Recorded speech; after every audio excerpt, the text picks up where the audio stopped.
Hi ஃபோக்ஸ், இன்றைக்கி நம்ம பார்த்துட்டு இருக்கிறது ரீசெண்ட்லி லான்ச் ஆன new Ola Roadster.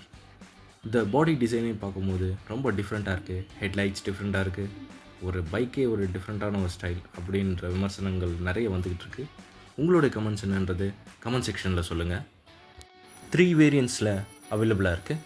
Roadster, Roadster X, Roadster Pro. இந்த 3 வேரியண்ட்டில் லான்ச் பண்ணியிருக்காங்க. Price starts from 75,000 to 2 lakhs. இதோடைய டாப் வேரியன்ட் ரேஞ்ச் பார்த்திங்கன்னா 500+. இது வரைக்கும் எந்த பைக்கும் கொடுக்காத ஒரு ரேஞ்ச். அண்ட் இதோட டாப் வேரியண்ட்டோட டாப் ஸ்பீட் பார்த்திங்கன்னா close to 190 km speed. 0 to 40 1.2 செகண்ட்ஸில் ரீச் ஆகிடும். ஸோ இவங்க ப்ராமிஸ் பண்ணுற அவுட்புட் கிடைச்சா அடுத்து சூப்பராக ரீச் ஆக போகிற ஒரு எலக்ட்ரிக் பைக் இந்த ஓலா ரோட்ஸ்டர் தான்.